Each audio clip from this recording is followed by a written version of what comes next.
flexible glass? And the answer is we do see a little bit of a change in texture here compared to here, a little bit of a change in preferred orientation, but not a huge change in structural property. We also tend to see that the films are generally in tension, which I think makes sense because the glass tends to taco a little bit, or I guess inverse taco. And so you're going to pull on the film a little bit.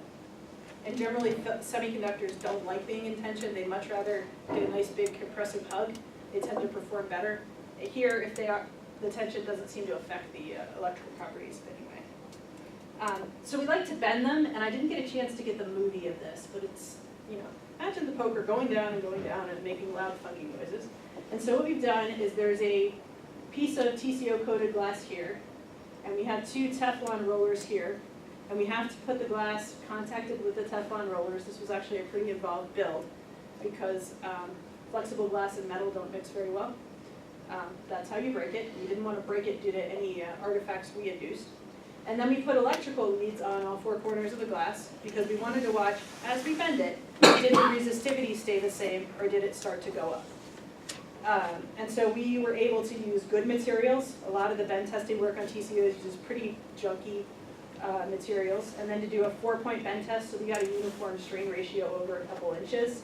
And automated electrical measurements, so we could tell if the film broke before the substrate broke. So that happens a lot when you deposit TCOs on polymers. It'll look okay, but you'll lose your conductivity because the film has cracked. It turns out that is not what happens on this glass.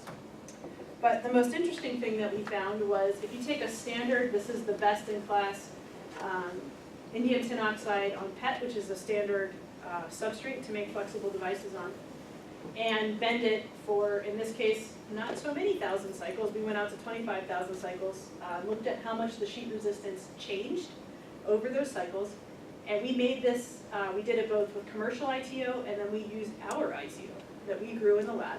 And we saw that if you bend this, the resistivity just keeps going up and up and up and up, no matter how you bend it. There's a problem here. And so before Willow, this was all anybody had measured, and they said, well, these things are all brittle. They'll never work. So we tested fluorine-doped tin oxide, which you've never been able to grow on a flexible substrate because it likes to be grown by CVD at like 500 C.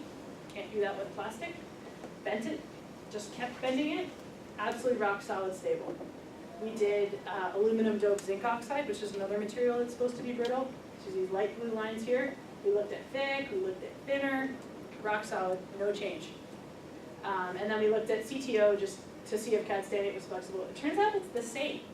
And so the reason that these TCOs were believed to be brittle is actually an interfacial issue at the substrate that causes them to break. And so this paper should go out very, very soon. This data's been around for a while. But this is what happens when you have lab ninjas who hate writing, is they'll get you phenomenal results, and then you'll just have to tell people about them. They're not going to get rid of them for a while. But anyway, we've seen that we can actually make these TCOs flexible, and this has applications into the display industry, into all kinds of other electronic applications. So one of the next studies we did was starting to look at thermal stress in CAD-TEL, because this should be another issue with a flexible device. If you have drastically different coefficients of thermal expansion in your substrates and in your contacts and then in your absorber material, you're going to bring something up multiple times above 500 degrees, 600 degrees, and then 400 degrees, and then look at the effects of stress, because we were afraid that this would cause things to start to crack. So Corning actually measured film stress for us when we were working on a Credo with them, and we started looking at, they made a set of glass substrate with varying coefficients of thermal expansion, but the same composition, nominal.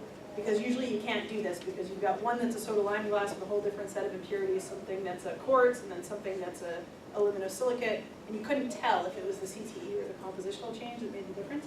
So they made us this special set of glass, and we were able to determine that CAD-TEL went from tensile to compressive stress as you bring the CTE up. This is not a great surprise.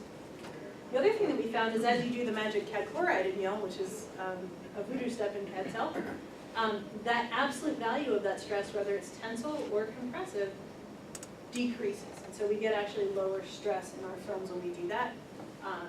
And this is partially probably responsible for the delamination we see in CAD chloride processing. And so what we saw is as we got to more and more compressive stress, as we pushed on that semiconductor more, we started to get a small increase in our voltage. which is interesting that we were able to see this. And we did actually get the highest efficiency where the CTE of the glass actually matched CadTel, but this trend in voltage was actually far more interesting. What we found when we did capacitance voltage measurements on those cells is that we seemed to actually get a difference in net acceptor density as we increase that compressive stress. So that glass giving that CadTelluride kind of more of a tight squeeze gave us a better voltage. And one of the questions we asked is the high acceptor density here related to we always see a pretty high VOC on these cells that are made on soda lime glass, which is the standard production glass. And is the reason that works because they're under such high compressive stress. And this may be an issue in the poly material. We also looked at the effect of mechanical stress on the devices. And it turns out in addition to dynamic bend testing, where you repeatedly poke or bend the thing, you also do what's called static bend testing. And that can be trickier with glass than dynamic. So we worked with Corning. He actually advised us to look at the static bend testing first. And there you do a real fancy trick called cutting a PVC pipe in half. You cut a hole in it to let the light through. You tape your cell on the inside or on the outside, depending on if you want it in compressive stress or in tensile stress. And then you put it in the JV simulator and you measure. Depending on the size of the pipe, you can control how much stress you put on there. And what we see is the literature predicted that these cells would just die, especially under tensile stress. There was only one paper out there. And it suggested that these things would all die. And what we actually saw is that this kind of stress didn't really bother the CadTel. Didn't change significantly. We went from 11.7 to 12.2% after 24 hours. Maybe it actually gets a little better under stress. But we didn't see any real significant changes. So if anything, it gets a little bit better. And so what this means is if you were to do roll-to-roll processing of cadmium telluride, you could conceivably roll these things up and store them without expecting a big problem. You wouldn't expect a lot of fracturing, you wouldn't expect a lot of decrease in performance. Anything could be different when you go to bigger, but it's not bad for giving it a shot. So we also did some work to improve our efficiency in these devices. And so we took our basic device stack here, which is very similar to what you guys used, except that we use a Zinc-Tel back contact, and got that stack up to 14% or so. And we decided that with a product like Willow Glass, which is so perfectly transparent, that this current's a lot lower than we want to see it, and this voltage for CadTelluride actually sticks. That should be the 840, 850, and this should be 26 to 27 with a nearly perfectly transparent substrate. But this was still the highest recorded flexible CadTel efficiency to date. So we decided to look at what's called quantum efficiency, where you look at your efficiency at every single wavelength in the spectrum. And we saw we were losing a lot in what we call the blue slide over here at short wavelengths due to absorption from our CAD sulfide. It was too thick and too yellow. And then we were losing a lot in the red due to problems with our back contact. We weren't getting the collection we wanted, and also we were making our TCO a little too thick, so we were getting optical absorption from that. And so similar to what was done here, we replaced our solution-grown CAD sulfide with sputtered CAD sulfide in oxygen. NREL did the original work on sputtered CAD sulfide in oxygen, and the gospel of NREL was that at 2% oxygen in your chamber, you will make the right CAD sulfide. And we used the same chamber as that work was done in. We think we used the same target. Could not repeat that. And so what we did was a study at different oxygen percentages, and we tried to look for a parameter in the CAD sulfide that would actually translate to device performance after you were all done. And so Daniel, our grad student, made a series of different films, looked at the optical transmission here, and found that if he made a film with a band gap of about 2.8, we pretty much always got a decent device. So we went and ported this to a couple different sputter systems with different targets, and we're able to get a transferable metric to improve our optical transparency at the front without murdering our voltage. And that paper's been out for almost a year now. But this has been very helpful, and now whenever we go to a different system or we tune the process back up again, we just do a very quick optical measurement, get back to that band gap and go. The other thing we found is that these devices were quite stable. Over time they actually got a little bit better, and then they tended to get stable for as long as that postdoc stayed after he finished that set of experiments. And so this is how we got to about 14.4%, was actually by letting things sit in drawers. And we thought maybe we could take an even better approach to that. We tweaked the back contact and went to a different metallized back contact with a deposited copper and a gold. And we were able to get our voltages up a little higher and get our spreads narrowed down. And here I'm showing you different parameters as a function of annealing temperatures, all with the same nominal device structure. Just stick it in the furnace at 120, measure it, 175, measure it. This is always a student's favorite experiment, to go back and forth to the furnace 1,000 times. But we find the devices are better when they do that. So we kind of like it, and we pick an optimum point here, and then we process devices on that line. And we stuck to this back contact for higher voltage. We then decided to replace our sputtered Zinc-Tel back contact. We thought we were losing a lot of power just by sputter damage there. Replaced it with thermally co-evaporated Zinc-Tel and copper with a process developed at Colorado School of Mines, and then rapid thermal processing of the stack. And just by changing that process, the material was actually nominally the same. But just by changing that process, we were able to get to 16% based on reducing the amount of damage at that interface. We found we got a little bit higher carrier concentration, but mostly it was by swapping out that back contact process, not the material. So conclusions from that is you can do flexible cells with an efficiency as high as your process is capable of meeting. The flexible substrate doesn't introduce, at the very small scale, any problems or complications into that, and a very clear path to higher efficiency. And so we spent quite a bit of time transferring processes to our commercial partners. We worked on this with Corning for glass. Episolar and Lucentech provided our cost share and worked with us on, we helped them out with contact indulgent, that sort of thing.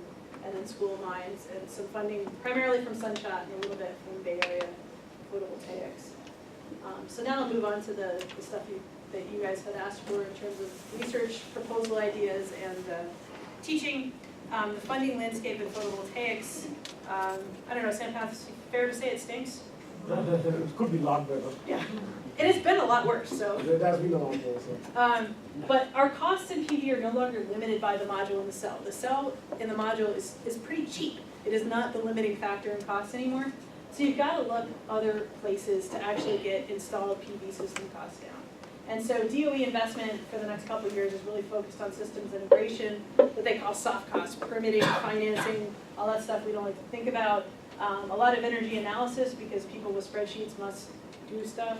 And then tech to market. How can we actually put the technology we develop out there in the industry? And right now what they're funding PV and module research under is called Sunshot. The 2020 goals are near-term, very applied research for $1 per watt. The tricky bit we're in is that CadTel has technically beaten that, and yet they still want to do this very near-term applied research when all of our industrial partners want us to do this longer-term foundational science, and there's a fundamental disconnect with our sponsor there. But rumor has it that limit's going to go away if we can just wait it out another couple years. After 2020, they're able to go to beyond 2020, so much higher efficiency technologies, getting to 30%. Getting to what's called the Shockley-Queisser limit, the detail balance limit of PV efficiency. The problem that we run into with CadTel is it's a lot easier to take a bad cell and say that due to some novel technology, you will exceed Shockley-Queisser than it is to take a pretty good cell and say that you'll approach it, because one of those things you actually have to do. If you can exceed Shockley-Queisser own funding for decades, and not actually be forced to ever make a 35% single sun cell, single junction. But if you're going to approach it, they're going to hold you to that. The other thing is CadTel is the one technology they do seem to be consistently investing in. They vacillate between gallium arsenide and silicon and some SIGs, but CadTel for the last 2 years maybe seems to be the common thread. So material science opportunities for when things look limited in the kinds of cell and module research we like to do. Is to think about how do we make this dispatchable storage, and here this is a new flow battery system that WSU just put in. It's actually huge, I can't remember the capacity on it, but it's pretty big. What can we do on our end to reduce these limiting costs now, installation, soft costs, bankability? Can we do fundamental research to contribute to our understanding of reliability, scalability, stability, and to build market confidence? Because that will actually help get financing costs down. That has a near-term impact. And then non-cell components, what we've always called goos and glues and sticky stuff, because those are actually now a pretty important contributor to module costs. And again, high VOC foundational stuff in CadTel is still in play. So my future research directions, I have a project that just started in October on surface interface passivation and CAD/TEL cells. There is a lot of work to do there. We have tremendous support from our primary industrial sponsor and partner to do this work. And this is something that there's a lot of opportunity within CAD/TEL. Also looking at portable power, because again, that's bigger than the Department of Energy. You can go to the Defense Department for that kind of money. And we've had significant interest in that. Another area of interest is that there's a lot of NSF and basic energy sciences type work in 3.5 heteroepitaxy to grow things like gallium arsenide on silicon. And what they seem to ignore is the fact that people have been growing 2,6s like cadmium telluride and mercury cadmium telluride on silicon successfully for decades. And there are definitely things we can learn there to improve our ability to do heteroepitaxy and just general basic science studies of how that works. You know, what it means to be when lattice mismatch actually starts to hurt you. And why is it so hard in the 3.5? Is it just because it's a covalent bond versus a polar bond? And then I have a strong interest in process property relationships and multi-layer stacks. You can tweak materials after deposition, you can do some of that to interfaces, but interfaces are inherently really process dependent. We've had a zinc telluride contact process we couldn't transfer out of NREL for 20 years. First Solar adopted it a couple of years ago because they finally nailed that process problem after telling us it was a terrible material for probably at least 20 years. Turns out it was probably a sputter damage issue that prevented it from being adopted. They had to do a lot of other work, but these kinds of things are important. And then integrated PV generation and storage. It's always everybody's dream to have the magic thing that makes the power, stores the power, and you plug your phone into it whenever and get the power back out. But more importantly, keep it on your house and you don't have to be tied to the grid because you always have power when you need it. And then we do a lot of work in manufacturable transparent conducting oxides for energy efficient windows. We have a lot of work with the glass companies on that. And coatings that are potentially lower cost and very environmentally stable. The Windows guys don't want to deal with stuff that melts in water. They need something that can be out there for 25 years. And as for course ideas, I didn't update these to include like a basic material science course, but that would be in there. I have a strong interest in what we call metastable materials. When you work with a lot of device physicists, they're always talking about the thermodynamic limit, like what's ultimately possible. But it turns out that kinetics can control a lot of things that get important in the interim. And you can have things that happen so fast on our metastable over a fairly long period of time that they're actually useful. So that's something I'm very interested in, understanding how your things like rate laws and rate constants can affect what you're able to do. Can you use kinetics to be thermal, essentially? I obviously have an interest in electronic materials, how you dope them, how their transport works, whether it be ionic as it is in batteries or electrical as it is in semiconductors, understanding how all that comes together. A class I would love to work on with a group of grad students is laboratory equipment design, because most people graduate and then stink at that. And that looks like something you guys are inherently pretty good at. It's also something if you go work in a lab with a bunch of physics and chemists, they're not that interested in doing it. They think equipment comes from elves. And so as engineers, that's kind of our job to make that work well. It's also a really lucrative option after you leave. And then process science of thin film deposition and etch, actually understanding what goes on in these black, or in our case is aluminum boxes that we do all of our work in. I am a huge advocate for scientific communication. When I look at why our students don't get hired or our postdocs have a hard time getting out, it's because they can't write for anything in this world and they don't really like to talk to people. So that's, most people can learn to give talks and we can teach people to write, but I think we actively need to teach people how to do these things, both in terms of technical papers and how to teach people how to write proposals, because even if you don't go into academia, which most of you will not, you still need to write essentially business proposals in your company for things you think you should do. You need to be able to do that. I have an interest in entrepreneurship and commercialization, learning about IP. I don't think we spend enough time teaching our scientists and engineers what's worth patenting and how that process works, and then what you could do with it. How does licensing work? What would you do to put together a business plan or an elevator pitch to try and actually get what you wanted to do funded? Another thing we run into with people we hire at the laboratory, and it's also very common in industry, is we have a very strong, what we call organizational safety culture that doesn't typically exist in universities. And learning how to establish a safe operation, run a safe operation is often part of the engineering task. And there are good ways to do that using risk-based approaches, and there are bad ways to do that using what we call the work-free safe zone. And we've dabbled in both extensively at NREL. And I think it's really a good skill to understand how to get that to work. You know, if you're going to go start a company, you don't want to get sued or wind up in jail because of something you threw somewhere you shouldn't, or because you hurt somebody. The other thing is I have a huge interest in research management. How do you get creative people to do their best work? How do you do good project management? That's a big part of an engineer's job. It's probably most of it once you graduate and you're no longer tweaking knobs in the lab. And how do you get people to do what you need them to do in terms of risk assessment, business development, you know, working sponsor relationships. And that actually applies to industry as well as it does to anything else.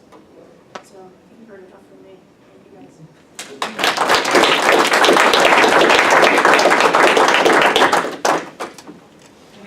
Besides your pet, what questions? I'm just kidding. I'll do my We can best. talk later. You talked a lot, so I can talk more. Since your slide's up here, if you had to pick one of these, which would be your favorite? Or pick two.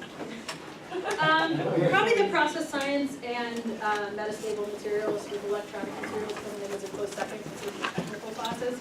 I have a strong bias towards the soft skills just because I see that's what our students need. You know, that's where I see us letting, I'm on the undergraduate advisory committee at Mines and Chemie. That's where we let them down. And I see it at NREL all the time, so that scientific communication would be pretty high too in terms of a soft skill class.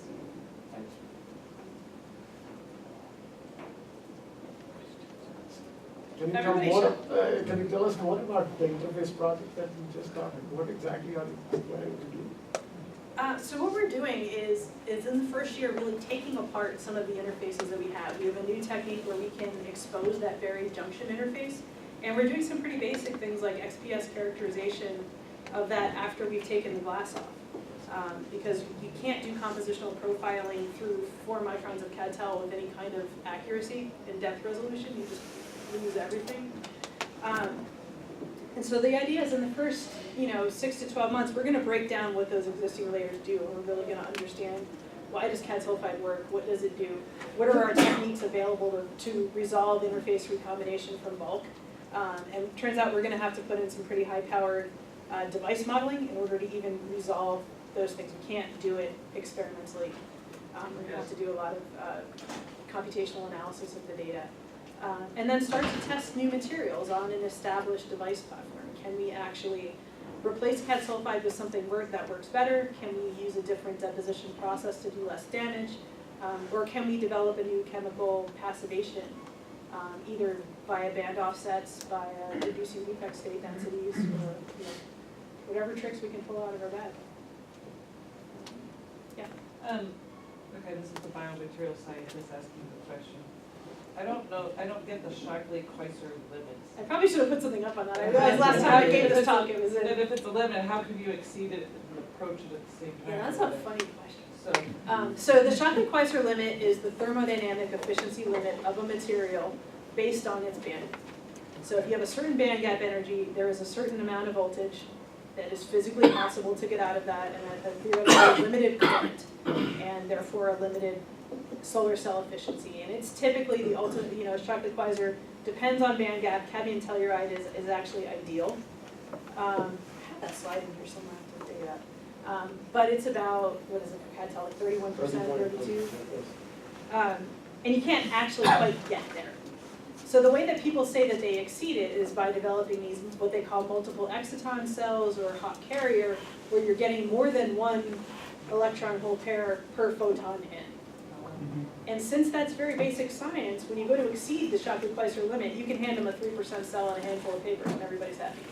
When you're going to approach the Shockley-Queisser limit with something that's technically capable of getting there, you better get your cells up to 20%. Now I know where your 30% comes from. Yeah. And that is a hard thermodynamic limit. And so the other ways you get around that are by turning the sun up. If you can make more suns, you can get more power. That's a great way to do it. Or by multiple junctions. Can you talk about what you did to get control on the sulfide oxygen process? You said it was not reproducible before, and then you were able to do some development. Second part, Basically, we accepted that our process would be squirrely. okay. And we came up with a diagnostic to tell us when it had run off and how to bring it back. And so what we did is every time we would go and tweak something, we would make Daniel repeat that band gap analysis with all of his materials. And we would adjust our oxygen concentrations, or that was actually the only one we had to adjust. The other sputter parameters didn't matter too much. Okay. Like when we bought a new target, or we went to a bigger system so we could do more films. We were able to use that band gap as a value to go back to. So we were at, I think, 6% oxygen in one system, 4% oxygen in the other. And we couldn't just use the 2% that Wu had published, because that was based on his system with a base pressure of 10 to the minus 5 with 10 to the minus 6 of that in water, because he had a busted water leak in his sputter gun. How much compositional analysis have you done on the sulfide oxygen once you've optimized it? We're doing a whole What phases- lot right now. What phases are in there for you? Lots.